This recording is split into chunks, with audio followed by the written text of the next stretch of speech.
नमस्कार, आदाब। Crime petrol सतर्क के इस नए सीजन में आप सबका स्वागत है। लाशें जो अवशेष हैं उन कत्ल के केसेस की जो गुमनामी की अंधी गलियों में दम तोड़ गई है। लाशें उन लोगों की जिनका ठिकाना अनजान है, जिनकी कहानी बेजुबान है, जिनका खानदान बेनिशान है।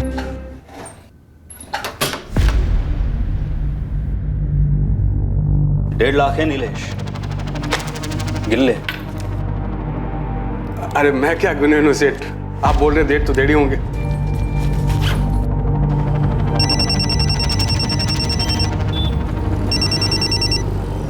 बोला जाते भाव। हाँ, कैश उठाया नीलेश? जी भाव, बस लेकर ही निकला हूँ। पूरे 1.5 है ना? ओ भाव। हाँ सुन, कल सुबह ऑफिस आने से पहले बैंक में पैसे जमा करते हुए आना, समझा क्या? समझा भाव, वही करूँगा। ठीक है।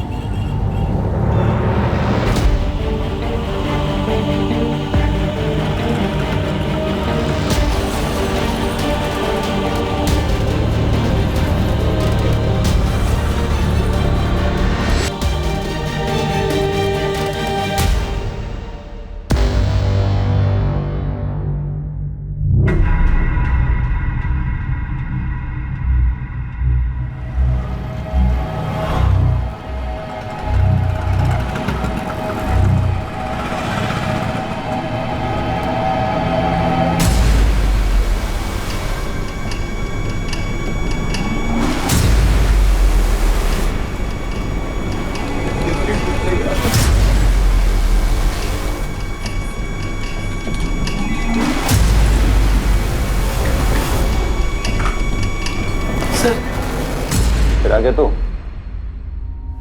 सर, वो मेरे पापा। चुप, एकदम चुप। देख सचिन, तू फिर एक बार यहाँ आया ना तो तुझे तेरी आई के साथ अंदर डाल दूंगा और केस ठोकूंगी तेरे बाप के साथ। तुम लोग भी शामिल थे स्टोरी में। चल निकल। लेकिन मेरे पापा चोर नहीं है, आप प्लीज उन्हें ढूंढिए। हेलो से समझा रहा हूँ तुम लोगों को कि तलाश जारी है। जय हिंद सर। जय हिंद। सर सर सर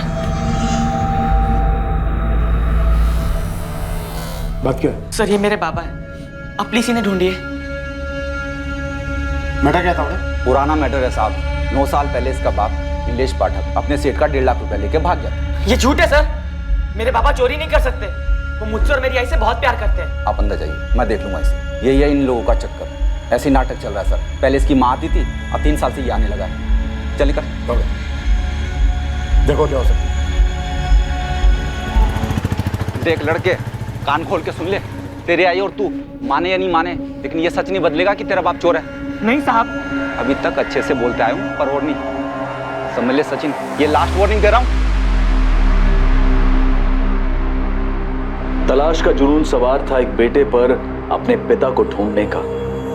9 साल बीत चुके थे और नीलेश पाठक की कोई खबर नहीं आई थी। नीलेश का केस मानो खामोशी में खुल गया था। नीलेश पाठक का केस एक मिसिंग कंप्लेंट की तरह से दर्ज ही नहीं हुआ था। नीलेश के मालिक जयदेव रानाडे ने उस पर आरोप लगाया था कि नीलेश उसके 1.5 लाख रुपए लेकर फरार हो गया है। बोलो आरती, कहा तुम्हारा पुत्र नीलेश पाठक? सब कितनी बार बोलूं, मैं नहीं जानती। कल रात से सचिन के बाबा घर नहीं आए, फिर तो खुद जान निकली जा रही है। ये ऐसे नहीं बोलेगी, अंदर करो ऐसे। सब ऐसे क्यों बोल रहे हैं आप? कितनी बार तो आपके पैसे उठाए मेरे पति ने, कभी भी एक पैसा इधर का उधर हुआ क्या? बड़ी रकम का इंतजार कर रहा था साला। पहले मेरा भरोसा जीता, फिर सही टाइम पर वार कर गया। ओ सर, मेरी मानो तो नीलेश के गांव में एक टीम भेजो, वहीं कहीं बैठा होगा छुप करके चोर साला। आई, चाली में सब कह रहे हैं कि तेरे बाबा चोर है। नहीं बेटा, ऐसा मत सोच, वो सब झूठ बोल रहे हैं। तेरे बाबा चोर नहीं हो सकते। तो फिर बाबा कहाँ गए? घर क्यों नहीं आए? मुझे नहीं पता।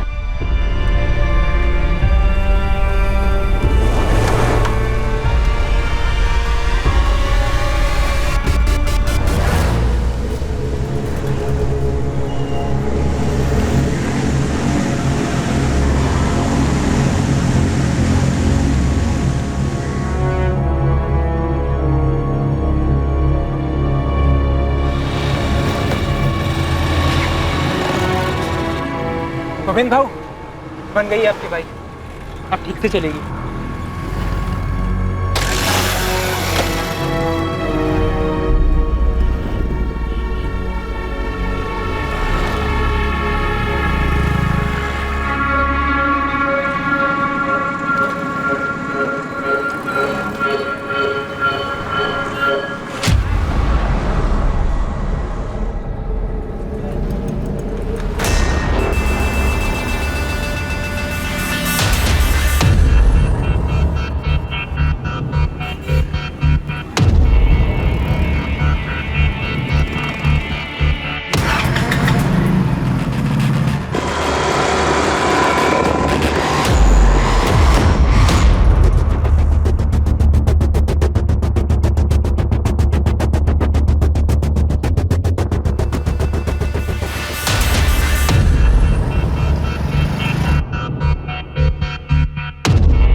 हाँ गोविंद बोल। दया वो लड़की ज्योति आज भी घर से निकली, लेकिन फिर से कॉलेज नहीं गई। वही सिंगारवाड़ी गई। हाँ दया बाबू। ध्यान से सुन गोविंद, इस ज्योति पे है ना फील्डिंग और टाइट कर। हर दिन कॉलेज जाने की बजाय उस घर में जा रही है, कुछ तो लोचा है उस घर में। मुझे पूरी डिटेल दे उधर का। दया दया। हाँ साहब बुला रहे। आता हूँ। सर उस लड़के सचिन का बाप नीलेश पाठक, उसकी कोई मिसिंग रिपोर्ट दर्ज नहीं हुई थी। दरअसल वो मिसिंग हुआ ही नहीं था। एग्जैक्टली हुआ क्या था तावड़े? लड़का इतनी चक्कर क्यों लगा रहा है? सर 9 साल पुराना केस है। ये नीलेश अपने मालिक जयदेव रानाडे का 1.5 लाख रुपया लेकर फरार हो गया था। हमने काफी ढूंढा सर, लेकिन ये हाथ ही नहीं लगा और केस अनसुलझा ही रह गया। वैसे सर 9 साल पहले 1.5 लाख रुपए काफी मायने रखते थे। खान फैमिली से ज्यादा मायने तो नहीं रख सकते ना। लड़का लगातार इंक्वायरी कर रहा है, दावे के साथ कह रहा है कि उसका पिता चोर नहीं था। तावड़े उसका कोई क्रिमिनल रिकॉर्ड था? सर वैसे तो कोई हिस्ट्री नहीं थी, लेकिन शायद एक साथ इतना पैसा देखकर फिसल गया होगा। पिछला तो फिर गिरा कहाँ? 9 साल तक कोई नामो निशान नहीं। अगर वो मान ले कि पैसा लेकर भी फरार हुआ है तो अभी तक उसकी कोई खबर क्यों नहीं मिली? एक काम करो तावड़े। जी। लड़के को लाओ, मैं उससे बात करता हूँ। ठीक है सर। सचिन बेटा, मेरी ड्यूटी का टाइम हो गया है, मैं निकलती हूँ।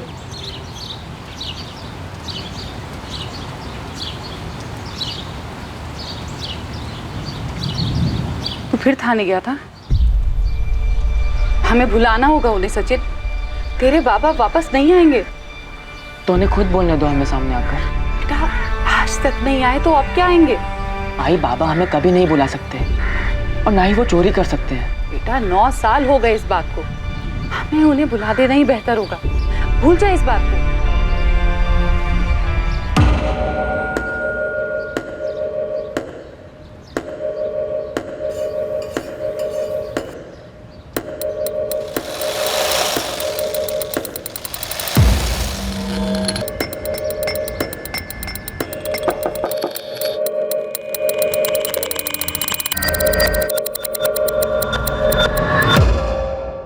ये 131/23 किसका है? इतने दिन से यहाँ मक्खी की तरह भिनभिना रहा है, अभी तक पता नहीं कर पाया। कई लोगों से पूछा, सब लोग बोलते हैं मत पूछ। तो मुझसे क्यों पूछ रहा है? बताइए ना, किसका घर है वो और है क्या उस घर में? माया। माया? माया जाल की माया? माया मैडम की माया। मैडम का नाम माया है। भाव वो 3-4 लड़कियों को देखा उस घर में जाते हुए, कॉलेज की लड़कियां हैं। ऐसा होता है क्या उस घर में भाव? आंखें दी है ना ऊपर वाले ने, तो देख लड़कियां अंदर हैं और मर्द अंदर बाहर आ रहे हैं जा रहे हैं। माया कोठा चलाती है? धंधा होता है क्या उस घर में? उस घर में जो भी होता हो, मैं मेरे घर के अलावा कुछ नहीं सोचता। तू भी मत सोच। उस माया औरत से दूर रह, सुखी रहेगा। उसके रास्ते में आया ना तो तू तेरे घर का रास्ता भूल जाएगा। कुछ भी कर सकती है। कुछ भी कर सकती है से क्या मतलब है भाव? सुना है जादू टोना जानती है, उसके पास कुछ अलग सी ताकतें हैं।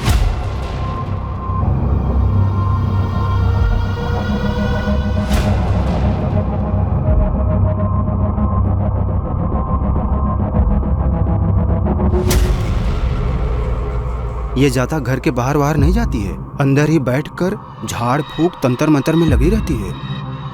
सुना है वशीकरण की उस्ताद है।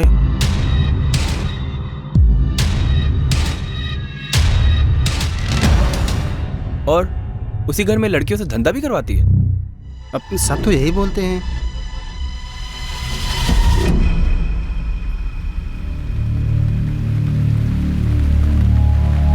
नौ साल पहले का केस साहब, अब कहाँ से मिलेगा बंदा?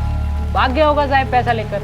अरे अपने चौहान साहब को इस केस में कुछ अटपटा लग रहा है। ये उस केस की तब की डिटेल्स है, 9 साल पहले की। इस नीलेश का लड़का सचिन और इसकी बीवी आरती अभी वहीं रहते हैं। थोड़ा जोर लगा, जो कुछ भी पता चलता है निकाल कर ला। लगा देता हूँ पंटर। वैसे मैंने एक और फील्डिंग की है साहब, श्रृंगारवाड़ी में। 2-3 दिन में सॉलिड इन्फॉर्मेशन देता हूँ साहब आपको। Murder tip? नहीं साहब, एक औरत है ना, वो घर से धंधा चला रही है और उसने कॉलेज की लड़कियों को फंसा रखा है। ये केस किसी लिखित शिकायत से नहीं उभरा था, बल्कि नियति की लिखाई से उभरा था।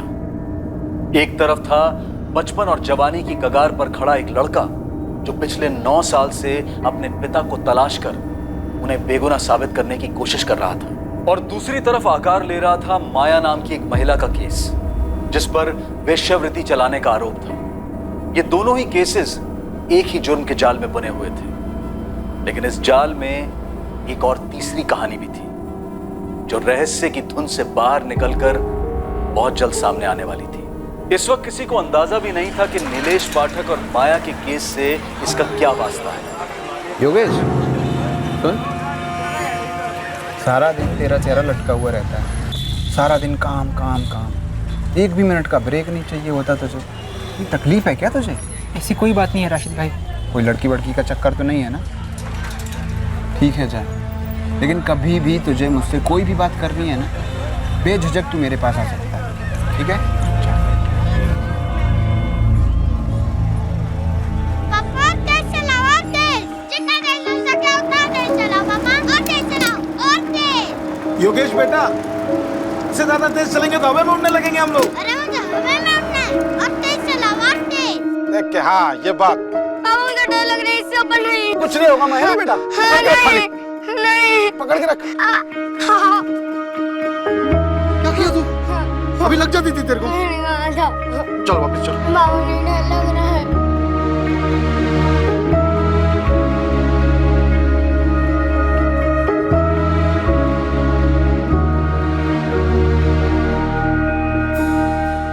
देखो योगेश, जो बातें मैं दूसरे लोगों को बताता हूं उनमें सिर्फ उम्मीद होती है और कोई जादुई चीज नहीं होती।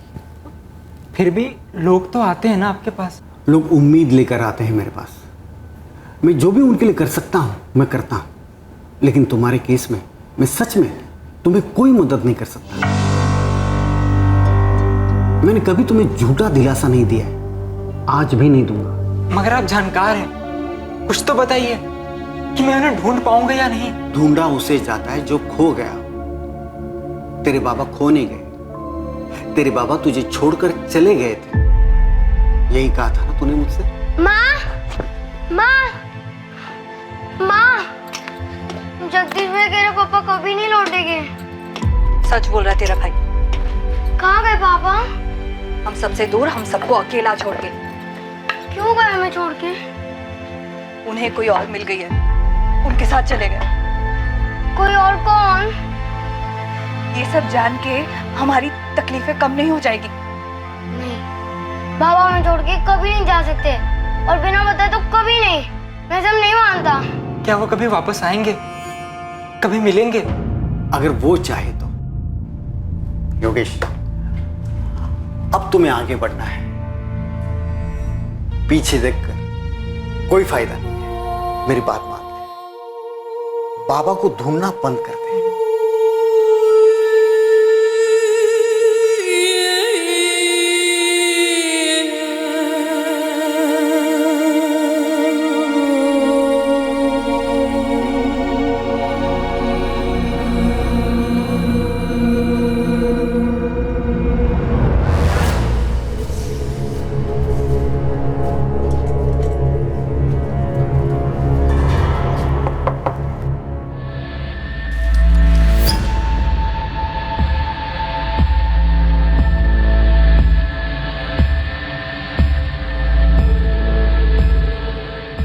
ये वाले के साथ बैठूंगा।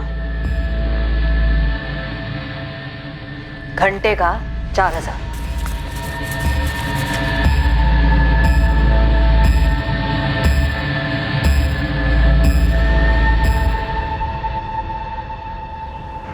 भाई खबर 100% सही है। इस वक्त 3 लड़के आए अंदर, और ये माया मैडम ही कोटा चला रही है।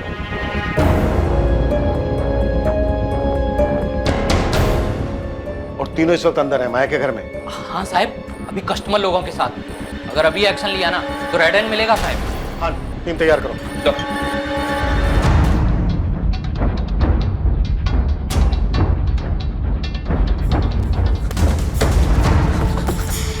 सर, मैं वो सचिन पाठक, वो तावड़े साहब ने बुलाया था। बाद में कभी आना, अभी जल्दी में हूँ। चलो।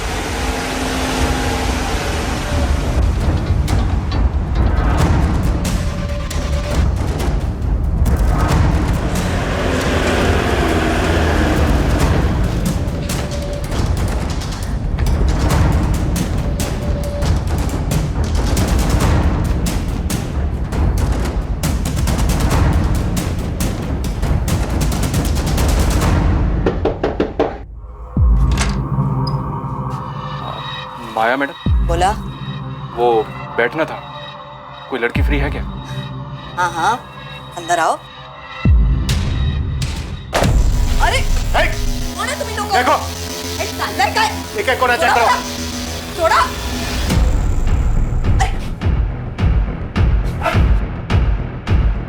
कौन हो? कौन तुम लोग? पुलिस। बाहर चलो, बाहर चलो। ओ साहब, सुनो मेरी बात, 2 मिनट बैठ के बात कर लेते हैं। बिल्कुल करेंगे, लेकिन यहाँ पर नहीं, मेरे थाने में।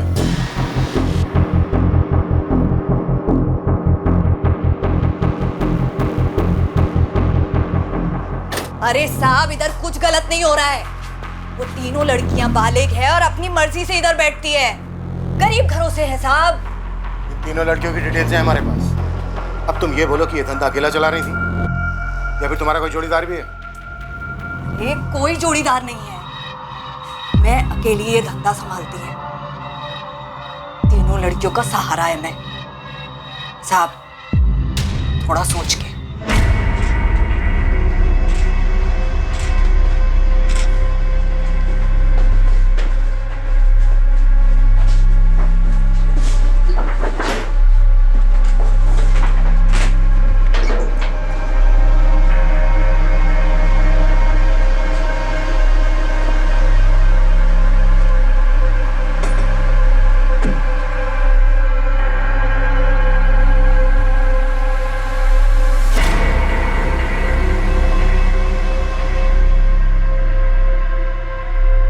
तू अपने साहब से बात कर, जो उनको चाहिए मैं देगी। ये नाटक नौटंकी करने का जरूरत नहीं है। जा बोल, बोलना। चुपचाप से खड़ी रहे।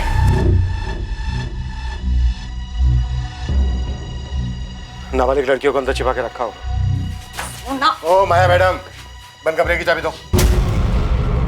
क्यों? उस कमरे में पूजा पाठ का सामान है और कुछ नहीं उधर। हमें खुद देखना है कैसी पूजा पाठ करती हो। चाबी दो। एक बेसहारा औरत का निजी कमरा खुलवा रहे हैं आप? गरीब बेसहारा औरत। नाटक बंद कर। मैं सच बोल रही है साहब, कुछ नहीं है उस कमरे में। चाबी।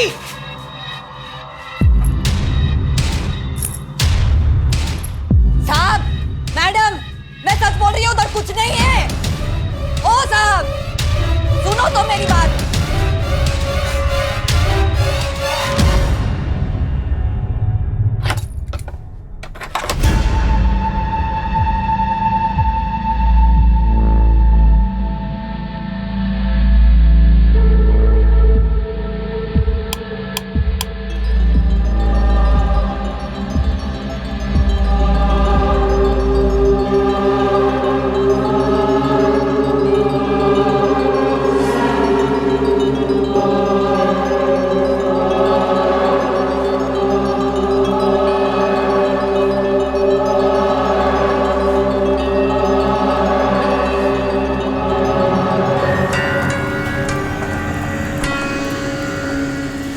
मैंने वहां चेक किया, कुछ भी नहीं है।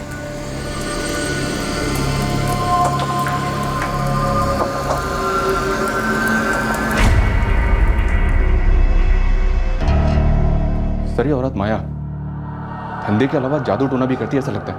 सर, ये खुद करती होगी या करवाती होगी? तांत्रिक पार्टनर होगा इसका। पता नहीं क्यों मुझे ऐसा लग रहा है कि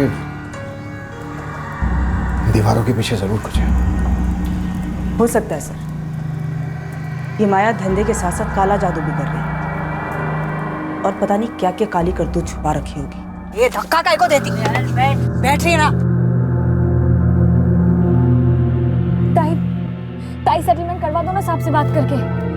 कहीं हमारे घर वालों तक तो ये बात नहीं पहुंचेगी ना। तुम लोग फिक्र मत करो, मैं है ना, कुछ नहीं होगा तुम लोगों को। बहुत देखे पुलिस वाले, कई आए और कई गए। ये भी आएगा लाइन पे।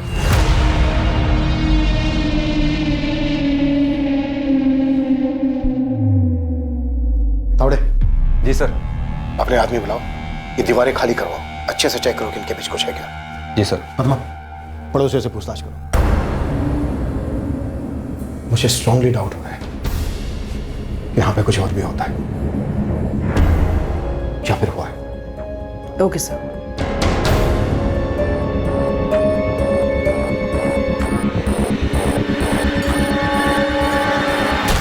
एक उड़ती हुई खबर एक रेड में तब्दील हुई। एक कोठे का पर्दाफाश हुआ तो नजर में आया एक बंद रखा गया कमरा जो सामने से एक पूजा घर लग रहा था। लेकिन पुलिस को एक आभास हुआ कि इस कमरे में कोई राज छिपा हुआ है। इस रेड की बदौलत रोशनी में आया माया के घर का यह कमरा आगे जाकर एक बड़ा खुलासा करने वाला था, एक चौंका देने वाला बड़ा खुलासा।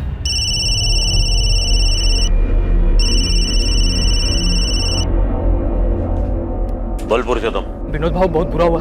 माया ताई के घर पुलिस ने छापा मारा है भाऊ। कौन हराम मुंह खोला रहे? वो सब पता नहीं भाऊ। छापे के टाइम पुलिस वाले ने पूजा वाले कमरे की चाबी ले ली माया ताई से। और क्या क्या क्या क्या पूछा क्या माया से? हाँ, क्या मिला उन्हें? नहीं मालूम भाऊ। वो माया ताई और लड़कियों को पुलिस वाले थाने ले गए भाऊ। ये फोन स्विच ऑफ कर दे और गुपचुप पूना के बाहर कहीं छुप जा, समझा? मामला ठंडा होने तक लौटना मत। भाऊ मामला कब तक ठंडा होगा? ऐसे कहाँ चला जाऊं? होगा तब होगा। हाँ, अभी निकलने को बोला ना तेरे को, भारत नहीं का?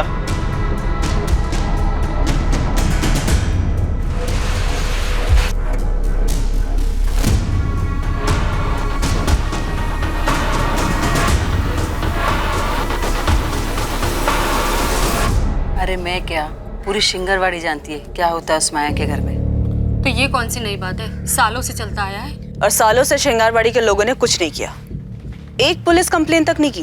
बहुत डेंजर है वो औरत। पता नहीं कैसी कैसी चीजों में सुई हुई घुसाती है, नींबू मिर्ची फेंकती है। अगर उसके कोई मुंह लगा, उसने कुछ फूक फूक दिया तो? अच्छा हुआ कि किसी ने तो हिम्मत दिखाई। अब आप लोग थोड़ी सी हिम्मत कीजिए। इस माया का कोई ना कोई साझेदार तो जरूर होगा ही होगा।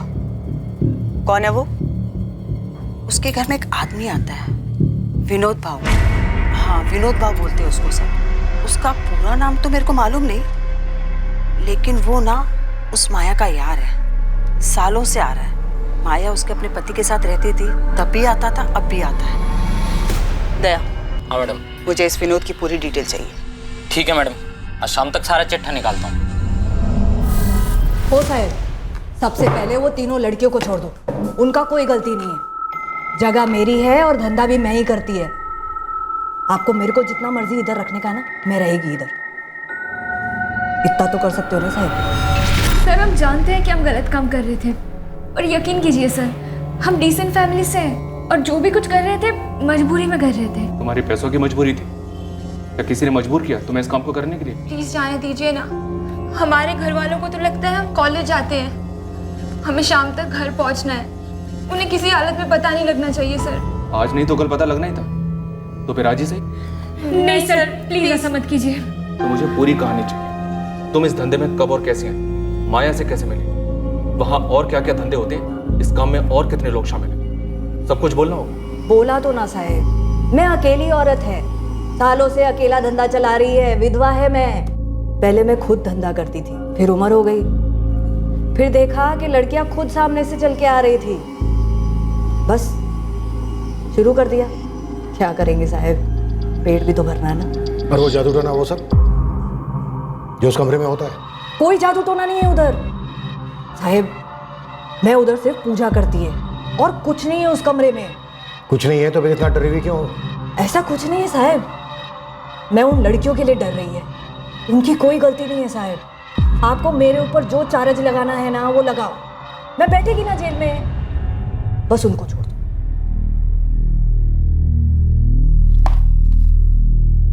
किसका नंबर है ये? पुरुषोत्तम का। वो मुझसे पहली बार मेरे कॉलेज के बाहर मिला था और उसने बोला कि एक्स्ट्रा पैसे बनाने का आसान तरीका है। हाँ, और मुझे भी ताई के पास वही लाया था। ताई मैंने पूरी डिटेल में समझा दिया है, सब एग्री भी हैं और बालिग भी हैं। हर ग्राहक का 1500 रुपया मिलेगा। मेरे को कितना मिलता है कितना नहीं, तुम लोग को लेना देना नहीं। इसमें एग्री है ना? बाद में मेरे को मचमच नहीं चाहिए। तुम लोगों की कोई सहेली होगी कॉलेज की या किधर की भी, जिसको थोड़ा पैसा बनाने का है, उसको बता भी सकती है और इधर लेके भी आ सकती है, और जो लेकर आएगा ना उसको कमीशन भी देगी मैं। 1 साल से तुम लोग अपने घर वालों से झूठ बोल रही हो कि कॉलेज जा रही हो और ये सारे काम करती हो। और कितनी लड़कियां तुम्हारी कॉलेज की जिनको तुम तीनों ने अपने इस काम के लिए फंसाया? सर किसी को अप्रोच करने में डर लगता था।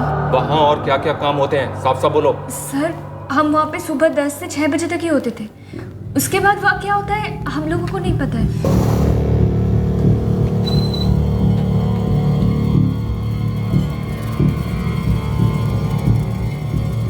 ये बगल वाली दुकान विनोद भाव की है? जी विनोद जोशी जी का ही है। कहाँ है ये विनोद जोशी?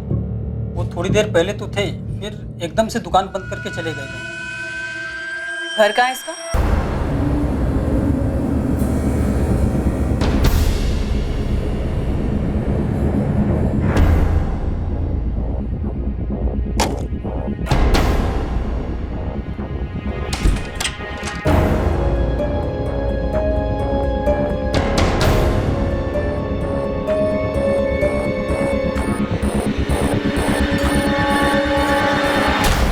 वहाँ तुम सिर्फ धंधा और पूजा ही नहीं करती हो, बल्कि जादू टोना, काला जादू टाइप भी कुछ करती हो। साहेब मैं उस घर में सिर्फ 2 टाइम पूजा करती है।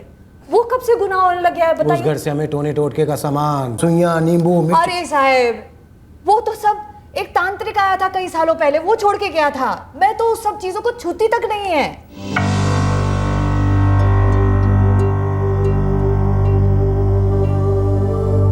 साहब वो इंस्पेक्टर महात्रा ने बुलाया है, सचिन पाठक कहिए उन्हें। अरे हाँ सबको पता है तू कौन है और तेरी स्टोरी क्या है। साहब बिजी है, तुझे बैठना है तो बैठ, नहीं तो कल आ जा। नहीं साहब बैठता हूँ। ठीक है।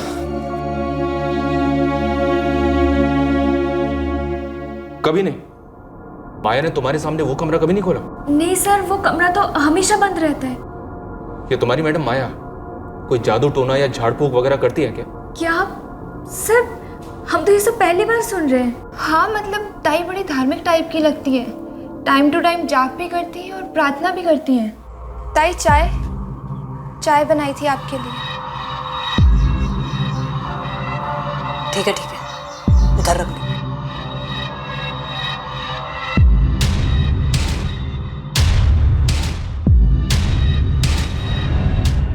तुम तीनों को अलग अलग अपने अपने स्टेटमेंट्स देने होंगे। ये मैडम तुम्हारे स्टेटमेंट लेंगे। सर वो हमारा नाम वगैरह कुछ नहीं आएगा ना?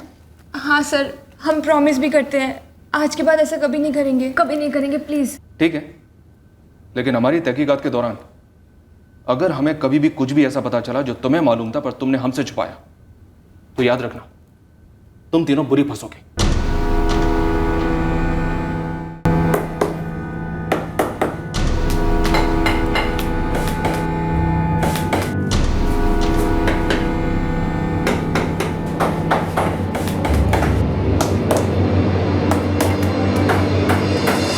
बकवास कर रहे हैं मैडम? पुलिस वाली क्या हुई? कुछ भी अनाप शनाप बोलेंगे? मेरे पति का दूर दूर से वास्ता नहीं है इन सबसे। तो फिर कहाँ छुपा है आपका पति?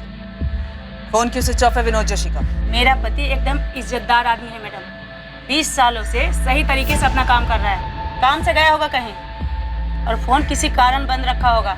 ये 2 और 2 मिला के बहुत बड़ी गलती कर रही है आप। महिमा जी हमने ऐसी मनगढ़ंत नाम नहीं निकाला आपके पति विनोद जोशी का और धमक पड़े हैं आप एक काम कीजिए, श्रृंगारवाड़ी में आप अपने पति की फोटो घुमाइए एक बार माया के घर के पास और पूछिए औरत से, आदमी से, जिस मर्जी से पूछिए कि आदमी है कौन। फिर देखिए कितने इज्जत से नाम लेते हैं वहां के लोग आपके पति विनोद जोशी का।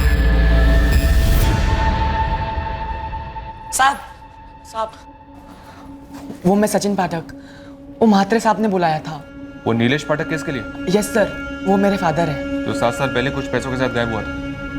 चोरी का केस दर्ज है ना? नहीं सर, वो 9 साल पहले गायब हुए थे। सब कहते हैं उन्होंने चोरी की थी, लेकिन सब झूठ कहते हैं। आप पता लगाइए ना प्लीज। हाँ हमने हमारी टीम को काम पे लगा दिया, सर्च कर रही है। कुछ भी हाथ लगेगा तो मैं बताएंगे। तावड़े साहब यहाँ तो कुछ नहीं है और लगता नहीं कि दीवार के पीछे कुछ हो। साहब को लगता है यहाँ कुछ गड़बड़ है, इस धंधे के पीछे कुछ और भी है।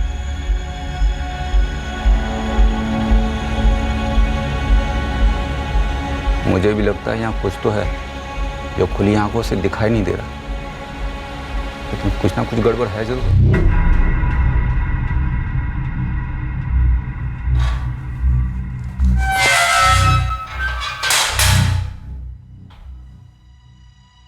कुछ भी नहीं मिला तावड़े? सर वैसे तो कुछ नहीं, लेकिन यहाँ कुछ ठीक नहीं लग रहा है। यहाँ हवा में कुछ तो है सर। आप ही की जैसी तगड़ी फीलिंग मुझे भी आ रही है। ये धंधा, ये पूजा पाठ, सर इस सब के पीछे कुछ और चक्कर है। घर सील कर दो, एक एक ईंट तराशेंगे, इस माया को भी तोड़ेंगे।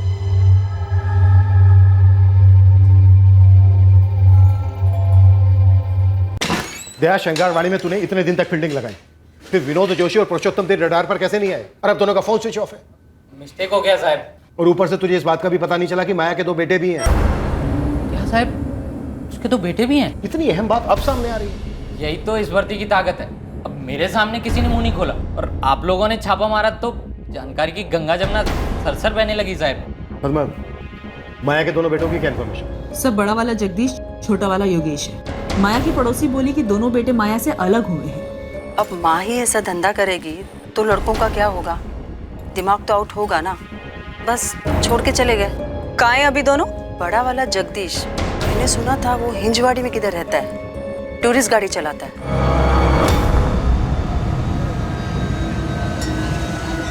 छोटा वाला मैकेनिक है योगेश, पता नहीं कहाँ चला गया। 3 साल हो गए उन्हें गए हुए, जगदीश और योगेश को, लेकिन दोबारा कभी इधर देखा नहीं। फिर ये माया का पति कब मरा? मरा कहाँ? सब बोलते कि सालों पहले उसे छोड़ के चला गया था। 1 मिनट पर, माया के पड़ोसी ने तुम्हें क्या बताया कि माया का पति उसे छोड़कर चला गया था? यस सर, मेरी 2 औरतों से बात हुई जो माया के घर के बगल में ही रहती हैं। लेकिन माया ने मुझसे बोला कि वो विधवा है। सालों से अकेला धंधा चला रही है, विधवा है मैं। हाँ, उसने साफ साफ बोला था कि वो विधवा है, अकेली औरत है। अब ये पकड़ी गई सर, इसमें कुछ तो झोल है।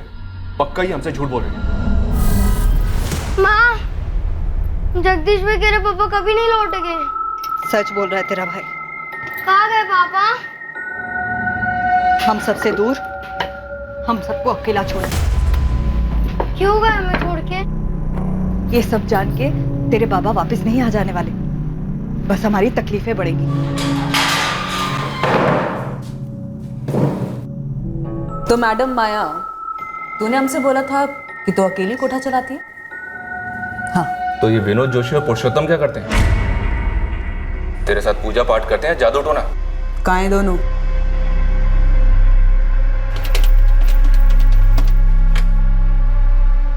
मेरे को कुछ मत पूछ पुरुषोत्तम, तू अपना देख ले, मैं अभी स्विच ऑफ कर रहा हूँ फोन। अरे भाऊ, मैं कहाँ जाऊंगा और क्या करूंगा?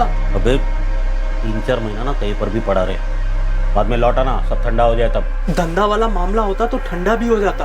पुलिस तो पूजा वाले कमरे के पीछे हाथ धोकर पड़ी है।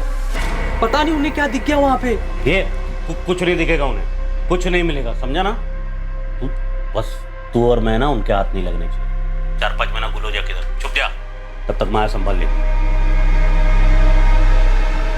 तूने हमसे कहा था कि तू विधवा है, अकेली, यही कहा था ना? हाँ। क्या हाँ? अकेली है और विधवा है। तो ये बता, तेरे दोनों बेटे का है, योगेश और जगदीश? मेरे को नहीं मालूम। ए जगह रुकने वाला, जगह तू सच में मेरे को छोड़ के जा रहा है? आई, मैं यहाँ और नहीं रह सकता। तू ही तो मेरा सहारा है। आज तक जो कुछ भी मैंने किया तेरे को और योगेश को पालने के लिए किया। मैं मुंह नहीं खोलूंगा आई, बस, लेकिन अब और नहीं।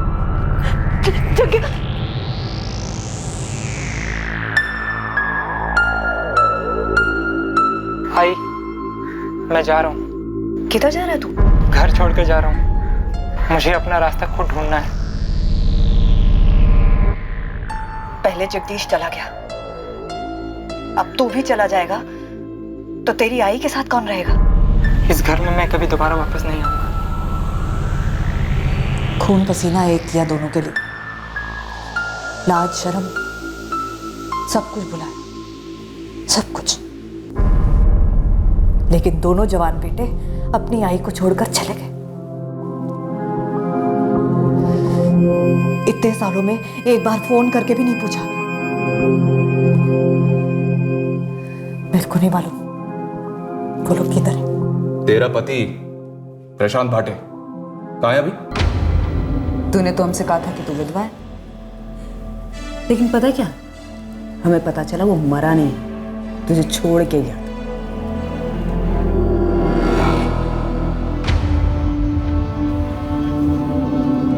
ए माया, उससे बात कर, इधर देख के बात कर। तूने हमसे कहा तू विधवा है, झूठ। तूने हमसे कहा कि तू वो कोठा अकेले चलाती है, ये भी झूठ।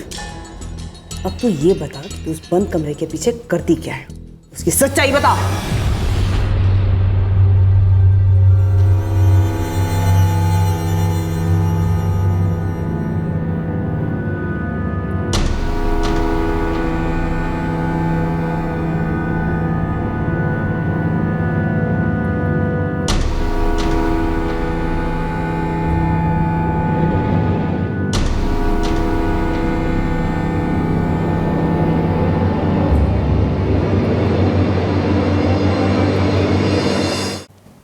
मैं मानती है कि मेरा पति प्रशांत भाटे मेरे को छोड़ के गया।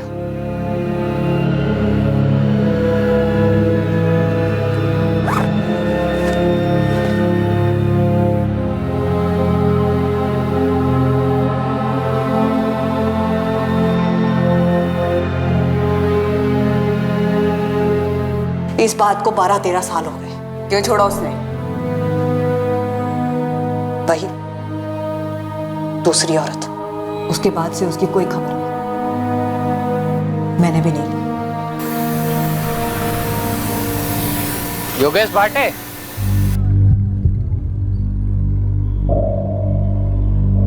जी? तू माया भाटे का लड़का है ना? पुलिस ने अंदर किया उसे, घर पे रेड पड़ी है। देखिए, मेरा उससे और उसके धंधे से कोई वास्ता नहीं है। और तेरा बड़ा भाई जगदीश, उसको भी ऐसा ही लगता है? मुझे नहीं पता कि उसे क्या लगता है और क्या नहीं लगता। अपने कर्मों का फल तो मिलना ही था मेरी आई को, लेकिन आप लोगों मुझसे कहा।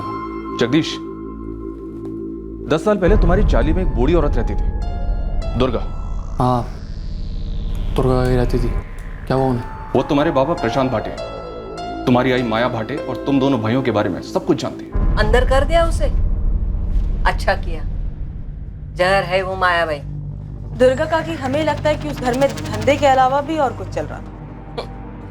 मैंने कहा ना, वो जहर है। मैं उनके पड़ोस में ही रहती थी। और एक बात बताऊं, पूरे श्रृंगारवाड़ी यही समझती है कि उसका पति प्रशांत किसी दूसरी औरत के साथ भाग गया। पर ये सच है क्या? उसका बेटा योगेश भी साफ मना कर रहा है। आप लोगों को लगता है कि उस कमरे में कुछ अजीब है, लेकिन मैं कहता हूँ सर, जब से बाबा घर छोड़ के गए हैं ना, तब से पूरे घर में सब कुछ अजीब सा होता आ रहा है। तुम्हें ऐसा क्यों लगता है योगेश? देखिए मैम, पूरी दुनिया कह ले कि मेरे बाबा किसी दूसरी औरत के साथ भाग गए, और इस बात को ये जगदीश ये भी मान ले, लेकिन मैं नहीं मान सकता हूँ मैम। सही कह रहा है योगेश, ये प्रशांत जो था भला आदमी था। मुझे नहीं लगता है वो अपने बच्चों को छोड़कर कहीं और भाग जाए। और अजीब बात क्या है मालूम? उस माँ ने एक बार पता करने की कोशिश भी नहीं की कि उसका पति दोनों बच्चों को छोड़कर कहाँ चला गया। और ये दूसरी औरत वाली बात? कोई दूसरी औरत नहीं थी। आदमी की नजर से पता चलता है कि आदमी किस मिट्टी का बना है। ये प्रशांत भाटे बहुत भला आदमी था। सर, अजीब सी बात है, वो नीलेश पाठक के केस में नीलेश का बेटा सचिन भी वही बात बोल रहा है अपने मिसिंग बाप के बारे में जो योगेश बोल रहा है अपने बाप प्रशांत के बारे में। सर, मेरे बाबा 9 साल से गायब हैं। नीलेश पाठक, आप लोग प्लीज उन्हें ढूंढिए। मैं कह रहा हूं आपसे, वो चोर नहीं है, वो ईमानदार है। वो मुझसे और मेरी आई से बहुत प्यार करते हैं। वो किसी दूसरी औरत के लिए हमें छोड़ के नहीं जा सकते। ये सब झूठ है। सर, सबसे ज्यादा अजीब बात तो ये है कि योगेश भी लगभग वर्ड टू वर्ड सेम बात बोल रहा है। सर, आप लोग मेरे बाबा को ढूंढने में मदद कीजिए। मेरे बाबा से थे ही नहीं कि किसी दूसरी औरत के लिए मुझे, जगदीश को या हमारी आई को छोड़कर चले जाएं। वैसे नहीं थे सर, नहीं थे सर। क्या कोई कनेक्शन हो सकता है सचिन के फादर नीलेश पाठक और योगेश के फादर प्रशांत भाटे के बीच? सर, इन दोनों केसेस के बीच में कनेक्शन का तो पता नहीं, पर ये दोनों केसेस एक धागे से जरूर जुड़े हुए। इन दोनों केसेस में 2 जवान बेटे अपने दोनों बापों को लगभग जो 9 साल पहले या 12 साल पहले गायब हुए हैं, उन दोनों को ढूंढना चाहते हैं। और इन दोनों को पूरा यकीन है कि जो कहानी उन्हें बताई गई वो झूठी है। कहीं दोनों के गायब होने के पीछे इस माया की तो कोई इन्वॉल्वमेंट नहीं है?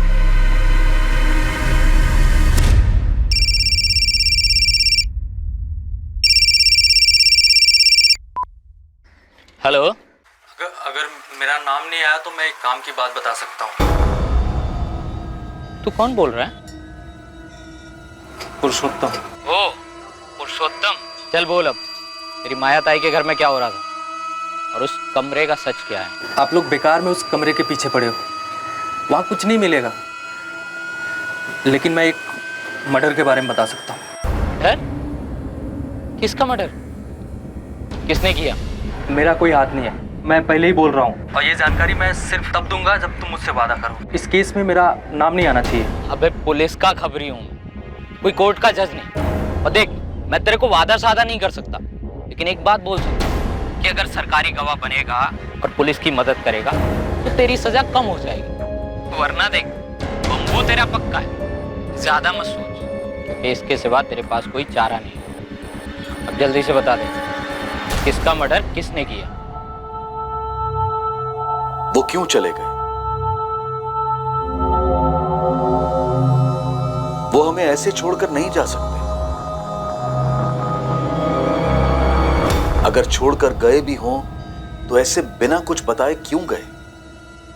एक ठोस अंदेशा था, संदेह था कि माया भाटे के घर में प्रोस्टिट्यूशन के अलावा कोई अमानवीय गतिविधि भी चल रही थी। अब पुलिस को खबर मिली थी कि माया का एक कत्ल से भी संबंध है, और खबर देने वाला था उसका अपना दाहिना हाथ, उसका दलाल पुरुषोत्तम, जो कि मांग कर रहा था कि उसे इस केस से बाहर रखा जाए। क्या था यह मर्डर केस और कौन था पीड़ित? पर मर्डर किसका हुआ? पुरुषोत्तम को गारंटी चाहिए तो उसका इस केस में नाम नहीं आएगा। उसने बोला है कि वापस फोन करेगा। वैसे मैंने मेरे बंदे लगा रखे हैं उसकी तलाश में। सर, इस माया के दोनों बेटे योगेश और जगदीश हमारे पास हैं। सर हो सकता है इन दोनों बेटों को कुछ पता, पर हमसे छुपा रहे हो। जगदीश दादा, आपने कैसे मान लिया कि बाबा हमें ऐसे ही छोड़ के चले गए? मुझे तो बचपन में भी यकीन नहीं था, और अब भी नहीं है। तू 9 साल का था और मैं 14 साल का, तो बचपन से तेरा था यार। तुझे लगता है बाबा ने मुझे कुछ अलग सिखाया इसलिए मुझे यकीन हो गया? जितना तुझे पता है उतना मुझे पता है। जब उतना ही पता तो कैसे यकीन कर लिया कि बाबा हमें छोड़ के चले गए? जो आई ने बोला मैंने मान लिया, बस। मुझे इस केस के बारे में और भी जानकारी चाहिए। किसका मर्डर हुआ था, कब मर्डर हुआ था? पुरुषोत्तम अगर ये बोल रहा है कि उस पूजा वाले रूम में कुछ नहीं है, मतलब ज़रूर उस रूम में कुछ ना कुछ है। ये हमारा ध्यान भटकाया जा रहा है। मुझे स्ट्रांगली लग रहा है उस पूजा वाले रूम और इस मर्डर के बीच कोई ना कोई कनेक्शन जरूर है। सर, माया उस कमरे को हमेशा बंद रखती थी। कहीं ऐसा तो नहीं कि उस कमरे के अंदर कोई डेड बॉडी दफन हो? खान, तुम और तावड़े उस पूजा वाले रूम का दोबारा से पोस्टमार्टम करो। पद्मा, माया के दोनों बेटों को टैग करो, बात करो उनसे। गया, मुझे किसी भी सूरत में माया का वो लवर विनोद जोशी चाहिए। और पुरुषोत्तम को बोल कि हम उसे सरकारी गवाह बना लेंगे, तो चार्ज भी नहीं लगाएंगे उससे। लेकिन शर्त यही है, उस मर्डर की मुझे पूरी जानकारी चाहिए। चल, साहब ने बुलाया है। सुन, मेरा ये लॉकअप में दम घुटता है, तो मैडम के लिए एसी लगवा दे। एक पैकेट अगरबत्ती का बंदोबस्त कर दे। रे शानी, ना तो एक होटल का कमरा है और ना मैं रूम सर्विस वाली हूँ। चल चुपचाप। माया ऐसा भी क्या दफन है उस कमरे के अंदर जिसकी वजह से तुम इतना डरी हुई हो?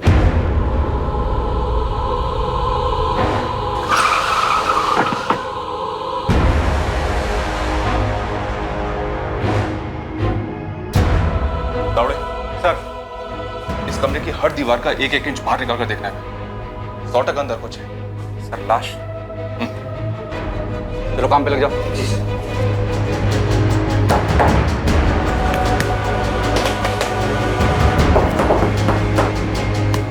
किसकी लाश है उस कमरे में? साहब मैं बोली ना आपको, मैं उधर से पूजा करती है। पूजा पूजा भक्ति से की जाती है माया,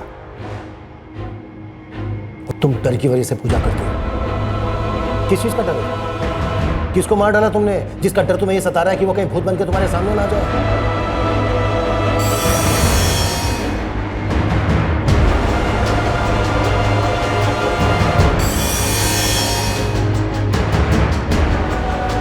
साहब उधर कोई लाश नहीं है।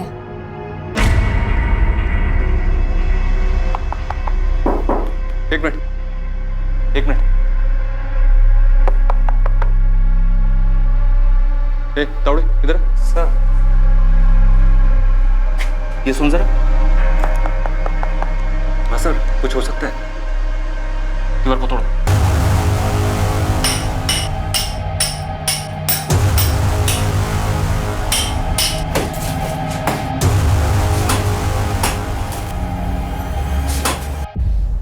भागा नहीं है मैडम, बस थोड़ा परेशान है। ठीक है, लेकिन है कहाँ पर? फोन नहीं उठा रहा है, गैराज भी नहीं जा रहा है, घर पर भी नहीं है। क्यों?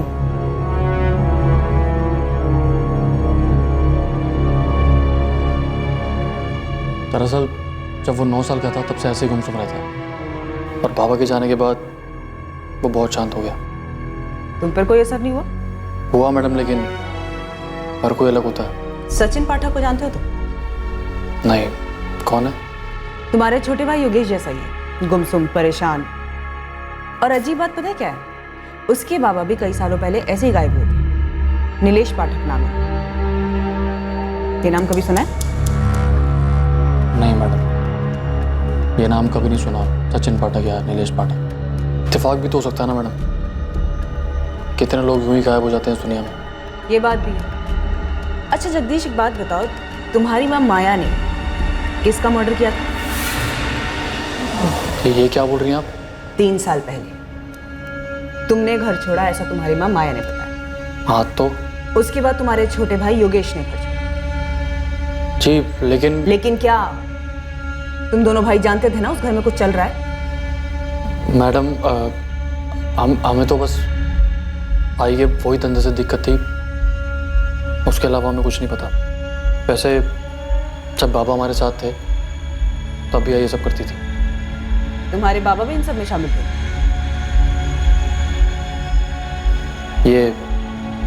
ये आदमी विनोद जोशी, ये पता नहीं आई की जिंदगी में कहां से आ गया, लेकिन जब से आया ना मैडम, पैसा बरसने लगा। जगदीश, वो आई। सुन रहे बाड़ा? घंटे भर के लिए बाहर जाके खेल। पर क्यों आई? आई बोल रही है ना, जा बाहर जा।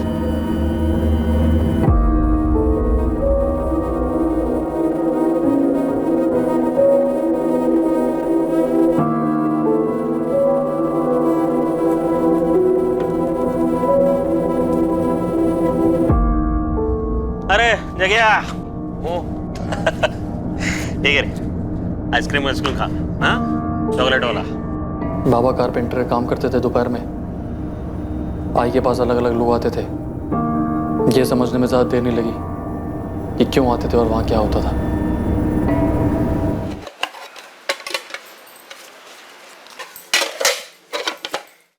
ये ले जगदीश, योगेश को भी लेके जाना, जो मन करे वो खरीदना। ठीक है।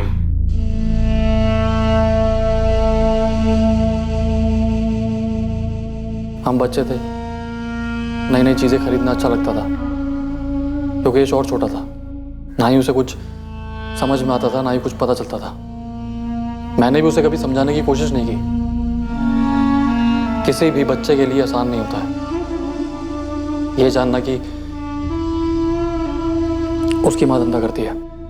मेरे को मालूम है कि मेरे को सिर्फ पैसा चाहिए था, एक अच्छी जिंदगी चाहिए थी, मेरे लिए, मेरे बच्चों के लिए, और कुछ नहीं। मैं तुम्हारे धंधे की बात नहीं कर रहा हूं, कत्ल की बात कर रहा हूं। किसको मारा था तुमने? मैंने खुद को मार डाला साहब, पैसों के लालच में। मैं खुद रोज मरती थी। मैं अपने पति की कमाई से खुश नहीं थी। वो तो बस एक कारपेंटर था, उसकी कमाई से कुछ नहीं होता था। देख माया, मैं जितना कमा सकता था उतना कमा रहा है, इससे ज्यादा नहीं होगा। बस ये समझ ले, हम लोगों की किस्मत में इतना ही है।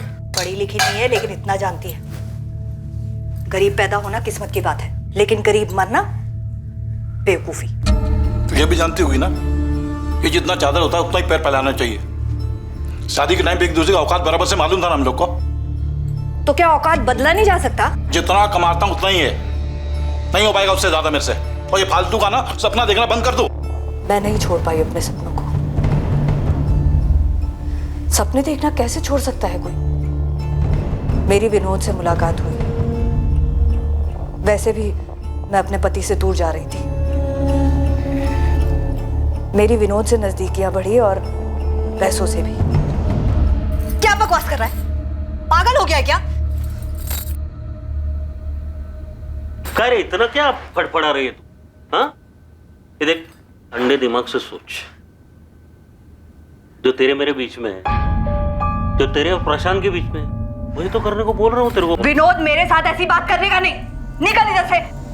ओ बाबा, जाता हूँ मैं, लेकिन ना तू खुद चल के सामने से मेरे को ये बोलेगी, और वो भी लव कर। ए माया, अरे एक मिनट बैठना रे बाबा। देख, जितना सोचने में बुरा गंदा लगता है ना, वैसा बिल्कुल भी नहीं है। देख, तू दोपहर को अकेले रहते, मैं कैसा आता है, मेरे साथ कोई और आएगा। देख, करना तुझे वही है जो हम करते हैं, लेकिन सोच, तगड़े पैसे मिलेंगे, तगड़े। तेरी जिंदगी ना ऐसे फटकन बदल जाएगी। हाँ, एक दोपहर का 2000, 1000 तेरा, 1000 मेरा। चल मेरे को बोल, ये तेरा प्रशांत महीने का कितना कमाता है? 6000, 7000? अरे उतना तू एक हफ्ते में कमाएगी। मन बनाएगी तो 4 दिन, पूरा मन लगाएगी तो 2 दिन में, अरे 1 दिन में कमा सकती है। तेरे संग तुम्हें एक बात याद रख, ये मर्दों की जरूरत ना बहती नदी है, कभी सूखती नहीं। तो तू काय को सुखी सुखी जिंदगी जी रहे रे, काय को? ठीक है, सोच के बता मेरे को, आता हूं। बहुत घिन आई थी विनोद की ये बात सुनकर, लेकिन पैसे के लिए तरसते हुए भी बहुत घिन आती थी साहब, इसीलिए हाँ बोल दिया। पहली बार बहुत गंदा लगा सर, लेकिन जब हाथ में पैसा आया ना, फिर सही गलत कुछ भी नहीं लगा। सोचा कि शरीर ही तो है, पैसे की धुंध छा गई थी। एक अच्छी जिंदगी मिल रही थी, बच्चों के लिए कुछ कर सक रही थी मैं।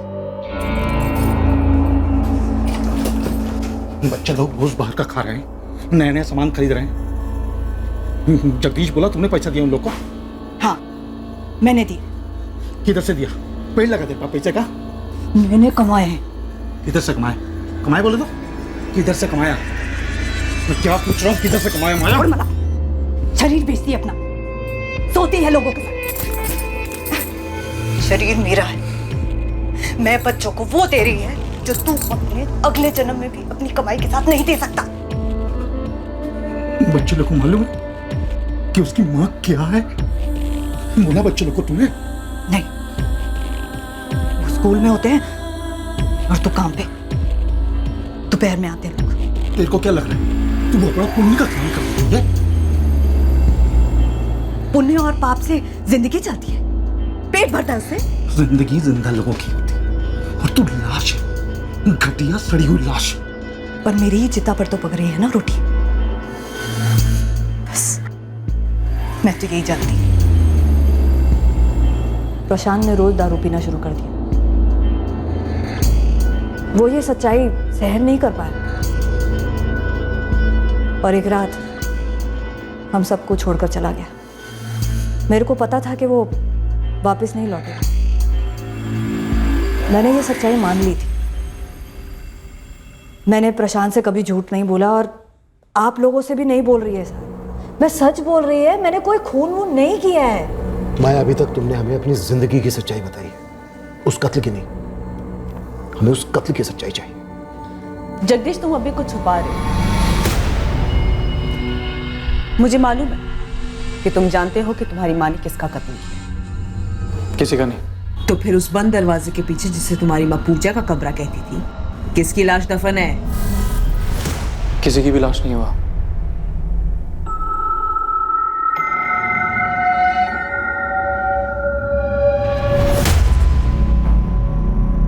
सर, यहाँ तो कुछ दिख नहीं रहा।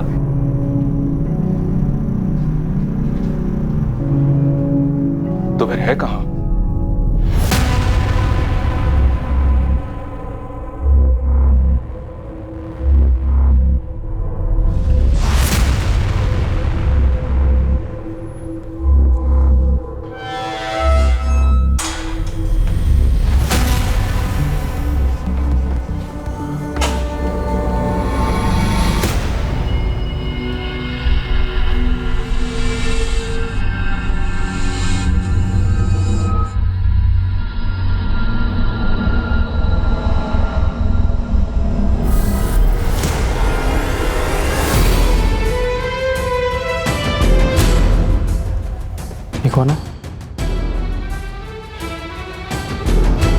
ये मेरे बाबा हैं। तुम्हारा नाम क्या? सचिन पाठक। क्यों? नहीं, ऐसे ही पूछा।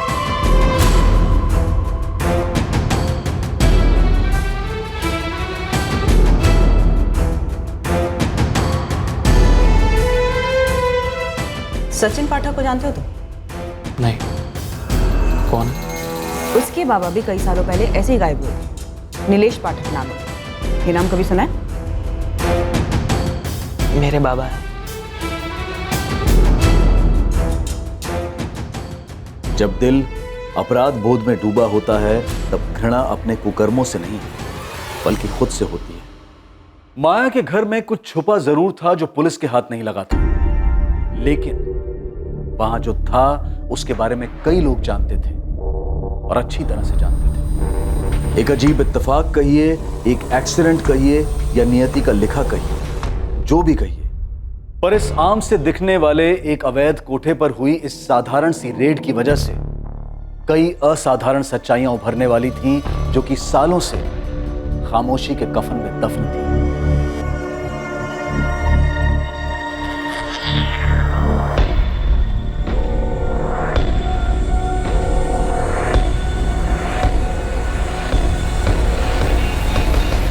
सर उस कमरे में कुछ नहीं है और वो एक दीवार जिस पर हमें सबसे ज्यादा शक था, वहां से भी कुछ नहीं निकला। सर ये माया का बड़ा बेटा जगदीश, इससे भी कुछ पता नहीं चल रहा है। वो दूसरा बेटा योगेश अभी भी लापता है? यस सर, जगदीश बता रहा है कि योगेश काफी डिस्टर्ब हो गया है। इस माया को जितनी भी गर्मी दो ये पिघलने वाली नहीं है। विनोद जोशी का क्या स्टेटस है?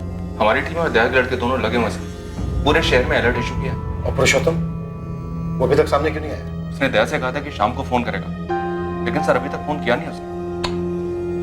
अभी तक हमारे पास बस ये एक ही लीड थी, पुरुषोत्तम या फिर विनोद जोशी आता है। पता नहीं क्यों मुझे ऐसा लग रहा है कि उस दिन माया का पति प्रशांत भाटे घर छोड़कर गया ही नहीं था।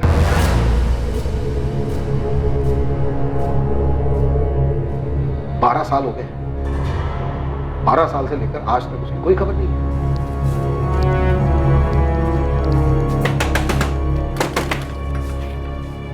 दादा, वो पुलिस आई के पूजा घर के बारे में कुछ कह रही है। उस कमरे में कुछ है क्या? आपको कुछ पता है? योगेश बावला हो गया, मुझे 1000 बार बता दिया, मुझे कुछ नहीं पता। बाबा का है? मुझे भी उतना ही पता जितना तुझे पता है। जी अपनी जिंदगी और मुझे भी जीने दे। 12 साल हो गए उस बात को, कब तक परेशान रहेगा? बाबा में छोड़ के चले गए थे, अब जाने दिन सब बातों। नहीं, वो हमें छोड़ के नहीं गए थे। दादा सच बताओ, क्या बाबा कभी गए भी थे? मुझे तो हमेशा से ही लगता था कि हमें ये शहर पहले ही छोड़ देना चाहिए था। उससे बाबा मिल जाएंगे क्या? नहीं, पर तेरे दिमाग में तो नहीं रहेंगे ना? रहेंगे, और तब तक रहेंगे जब तक मुझे सच्चाई पता नहीं चल जाती। क्योंकि ये जो बोला जा रहा है नाई, ये झूठ है। और ये तो तू भी जानती है नाई, कोई तो ऐसा होगा नाई जो सच्चाई जानता हो। बाबा को कोई दोस्त या कोई भी।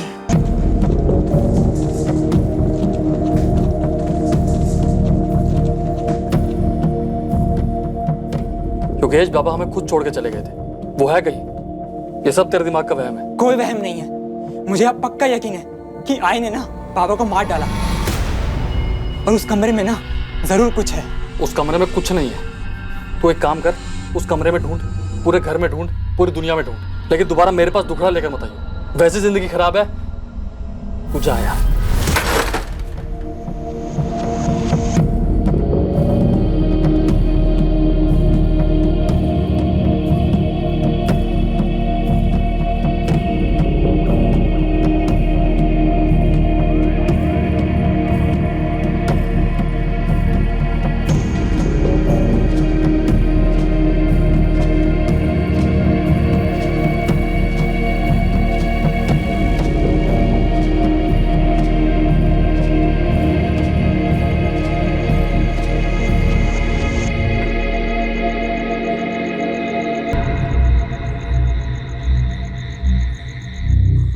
माया,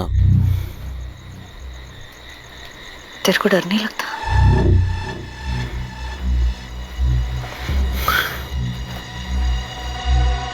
नहीं, और तू भी डरना छोड़ दे माया। क्यों किया मैंने ये सब कुछ? के लिए, तेरे बच्चों के लिए, अरे हमारे लिए माया। क्या करेगी मैं इतने पैसे का? क्या इन पैसों से मैं अपने पुराने पाप धो सकती है, अपना भविष्य, अपनी खुशियां खरीद सकेगी? मेरे को तो ये भी नहीं पता है खुशियां होती क्या है।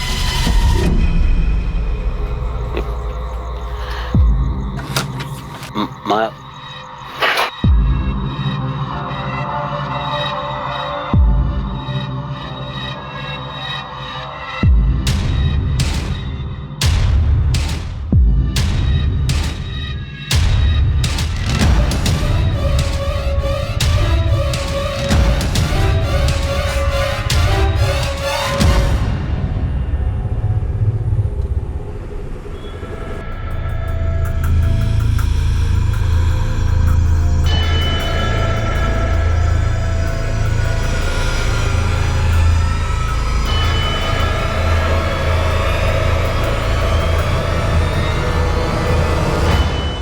किसका मर्डर हुआ?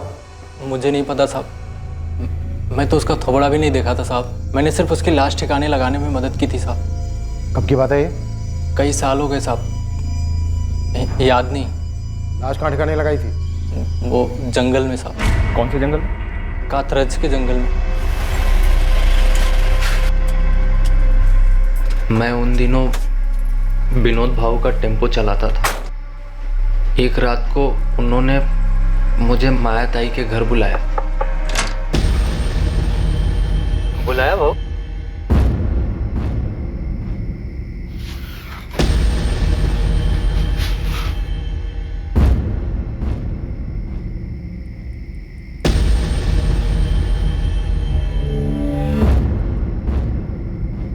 ये कौन? लाश है आदमी, ठिकाने लगा। नहीं बाबू, लेकिन ये मुझे बताओ ये है कौन? इतना जानना जरूरी नहीं, समझा ना तेरा? गपचूप उठा। उसी रात हम उस लाश को कातरज के जंगल में ले गए।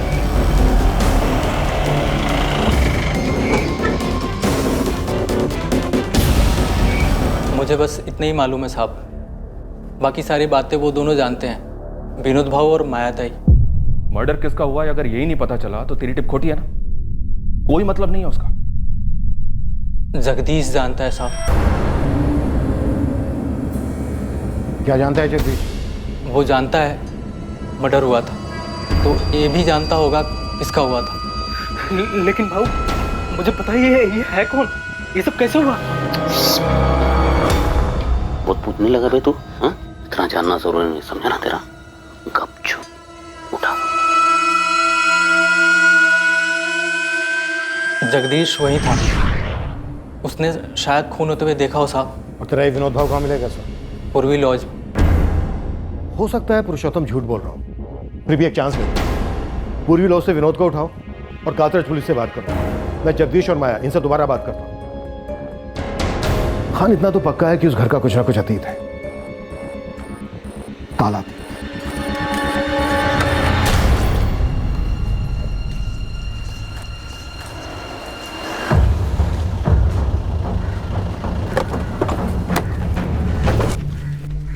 कुछ पता चला क्या साहब? सब कुछ पता चला, चल थाने। सर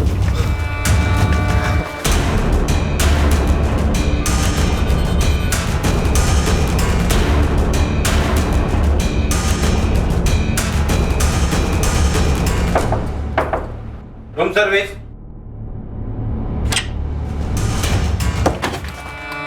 अगर भागा तो यहीं पे ठोक दूंगा, दोबारा अपने पैरों पर चल नहीं पाएगा तू, विनोद जोशी।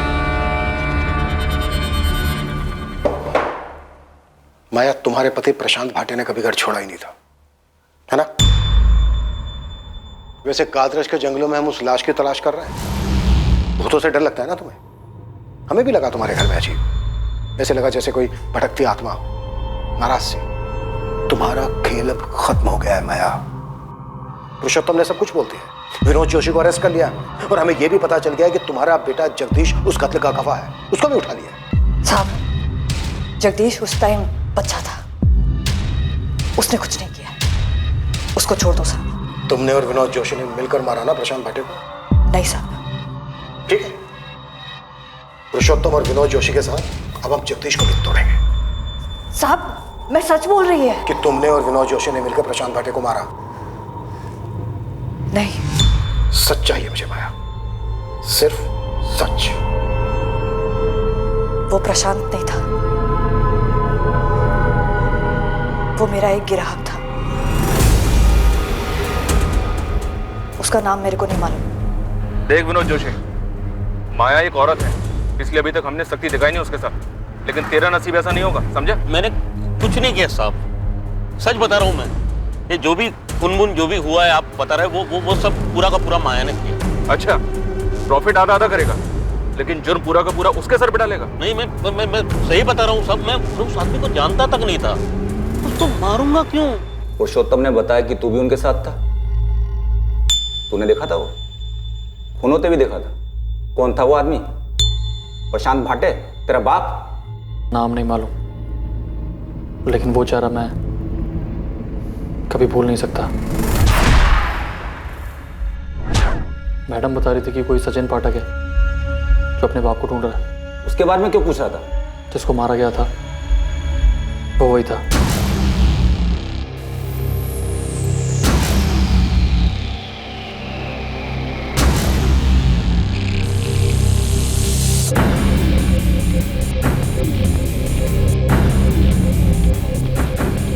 मेरे को लगता है ये मर गया।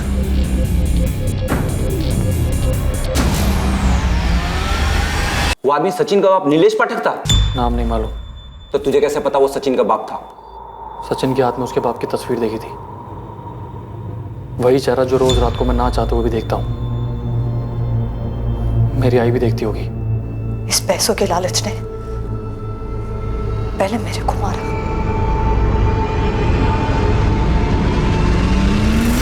फिर मेरे हाथों उस ग्राहक को मरवाया।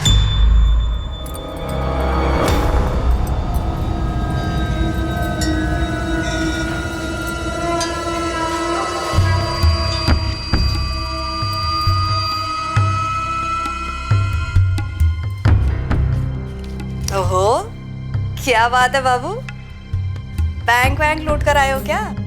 हाँ। अरे तो फिर तो बोनस वोनस बनता है ना, इतने टाइम से लुटा रही है तेरे पे।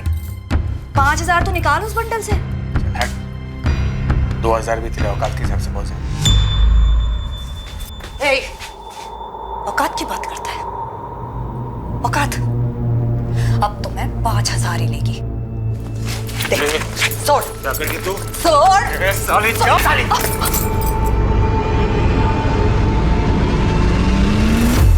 आसमान में बादल नहीं छाते साहब, मेरे सामने नोटों के बादल छाते थे। उसके पास इतना सारा पैसा था साहब, और ऊपर से ऐसी बात। मैं उसको कैसे छोड़ देती साहब?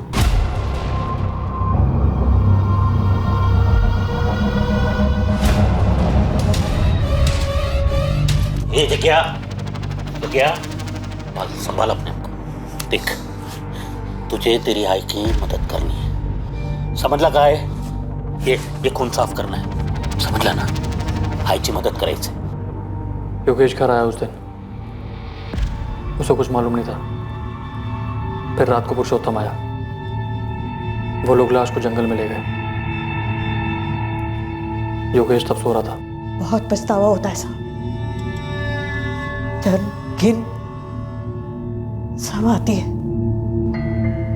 लेकिन समझ नहीं आता साहब कि वो नोटों को देख के क्या धुन सवार हो जाती है। सर, ये था वो आदमी जिसको इन्होंने मार डाला। नीलेश पाठक है, सचिन का बाबा? हाँ सर, जगदीश को याद था ये चेहरा।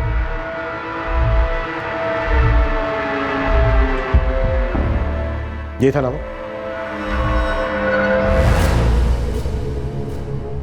सचिन, तुम्हारे बाबा नीलेश पाठक अब इस दुनिया में नहीं है। क्या हुआ था उनके साथ? कत्ल हुआ था उनका। कत्ल? क्यों? किसने किया? क्यों किया? तुम्हारे पापा एक कोठे पर जाते थे, शंगारवाड़ी। कोठा? हाँ, माया भाटे नाम है उसका। उसने और उसके साथीदार ने तुम्हारे पापा का मर्डर कर दिया था।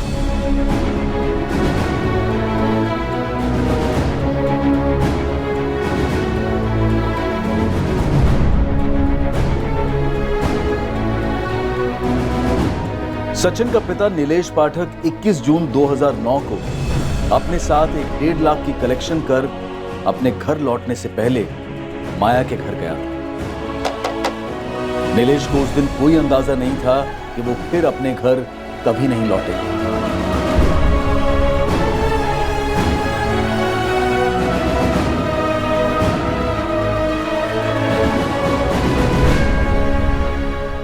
जुलाई 2009। हाँ, इस केस फाइल के हिसाब से 2 जुलाई 2009 को यहाँ कातरज के जंगल में एक लाश मिली थी।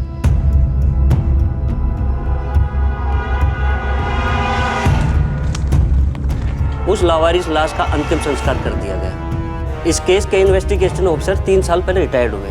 इस नीलेश की मिसिंग रिपोर्ट दर्ज नहीं हुई थी, बस इसके खिलाफ पैसे लेकर फरार होने की शिकायत की गई थी।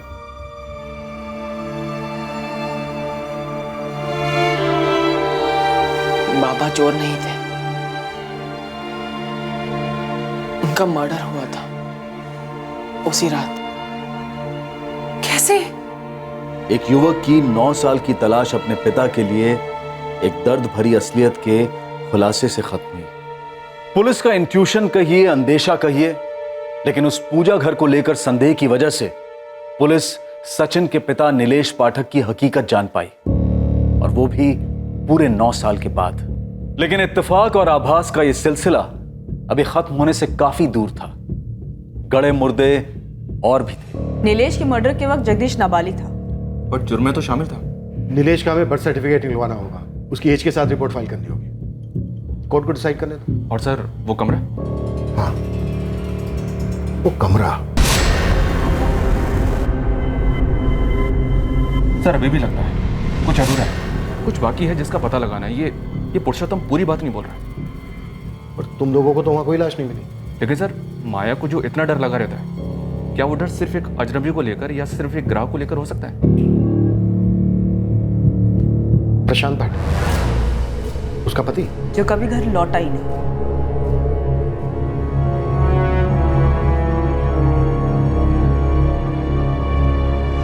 मुझे मेरे भाई जगदीश से मिलना है। तू था कहाँ इतने दिन? तेरा फोन भी बंद था। है कहाँ वो? आई ने किसी को मार डाला था। आपको इतने साल से मालूम था? मेरे सामने हुआ था योगेश। अब ये नहीं कहना कि तुम्हें नहीं मालूम कि बाबा कहाँ है। दादा, अरे अब तो सच बोल दो। 12 साल हो गए, 12 साल। दादा, दादा! इत्तेफाक से हुए माया के घर पर उस एक छापे ने कई अधूरी कहानियों की कड़ियां सामने लाकर रख दी थी। वो कड़ियां जो तलवार बनकर 2 युवकों की जिंदगियों पर लटकती रही।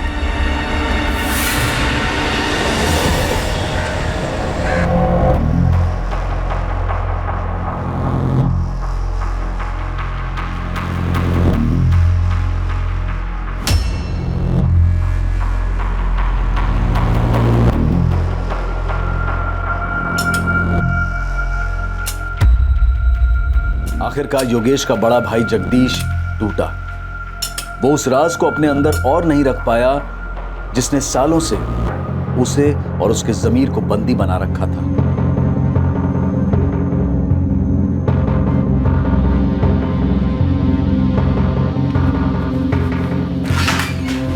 सर, जगदीश भाटे कुछ कहना चाहता है, कुछ और भी बात है। नीलेश पाठक के अलावा मेरी आई ने किसी और का भी कत्ल किया था सर। तुम्हारे पिता का?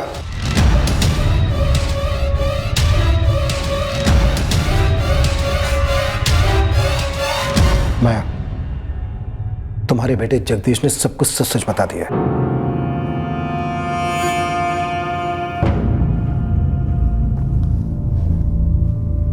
अच्छा है साहब। साहब, क्या सच बोलने से, कबूल करने से दर्द कम होता है क्या? हो सकता है, लेकिन जुर्म कम नहीं होता। तो सच यही है साहब कि जगदीश और योगेश का बाप मेरा पति प्रशांत उस रात घर छोड़कर चला गया था। मेरे को नहीं मालूम था कि वो वापस आ जाएगा। तो कौन होती मेरे पूछने वाली? तेरे क्या लगा मैं क्या कभी लौट के नहीं आया क्या? तेरा हाथ भी लोग जो सलाह दिन में आता था अभी रात को भी आने लगा क्या इधर? कभी कदम भी नहीं रखा। जब भी वहां देखती थी तो वो खड़ा दिखता था, घूरता हुआ। मैंने ये सब कुछ क्यों किया, मेरे को इसका जवाब कभी नहीं मिला सर। पहले अपने पति को, फिर उसकी राख को। साहब, उन दोनों की आत्मा से ज्यादा ना मेरे को अपने आप से डर लगता है।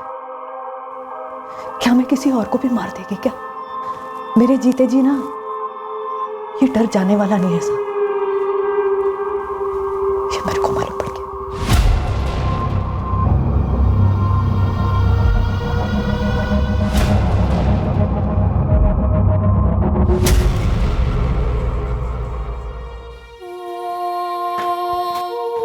योगेश, स्केलेटन के सैंपल से जो डीएनए लिया गया वो तुम्हारे और तुम्हारे भाई जगदीश के डीएनए से मैच हो गया है। वो कंकाल तुम्हारे पिता प्रशांत भाटे का ही है।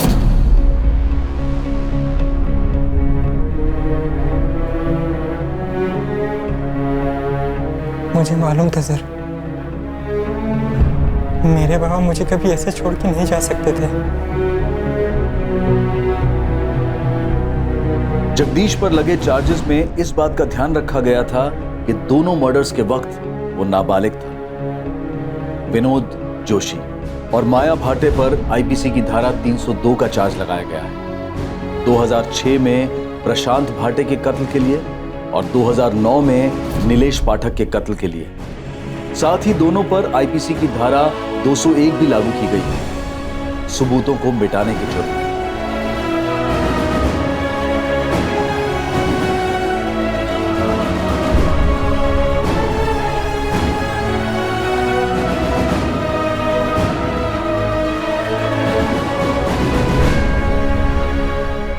एक कत्ल 12 साल पहले हुआ और दूसरा कत्ल 9 साल पहले, और दोनों के बारे में किसी को भनक तक नहीं थी। 9 साल पहले अगर नीलेश पाठक पैसों के कलेक्शन के बाद माया के कोठे पर ना गया होता तो क्या होता?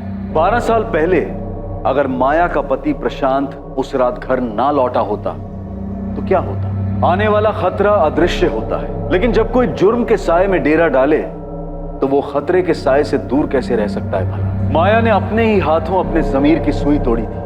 अपने ही पति प्रशांत को मारकर उसे अपने ही आंगन में गाड़ने में माया को कुछ गलत नहीं लगा। उसी तरह उसने नीलेश पाठक को पैसों के लिए मारकर उसकी लाश को जंगल में ठिकाने लगाया। पर माया ने अपनी पूरी जिंदगी डर और अफसोस की गिरफ्त में बसर की। ये एक दस्तूर है कि जुर्म मुजरिम का सुख चैन छीन लेता है और मुजरिम से जुड़े लोगों का जीना दुश्वार कर देता है। सोचें, समझें और सतर्क रहें कि लालच और स्वार्थ जीवन धारा पर हावी ना हो जाए। जैसे ही उमड़ती लालसा का एहसास हो, सतर्क होकर पीछे हो जाएं, जुर्म के लपेटे में ना आए, उस लालसा की आग में खुद को ना जलाएं। अब मैं अनूप सोनी आपसे विदा लेता हूं। याद रखें, क्राइम और आपके बीच में सिर्फ इतना फर्क है कि आप कितने सतर्क हैं। सतर्क रहें, सुरक्षित रहें। जय। इस तरह के और भी एपिसोड देखने के लिए हमारे चैनल को सब्सक्राइब करें और बेल आइकन दबाना ना भूलें।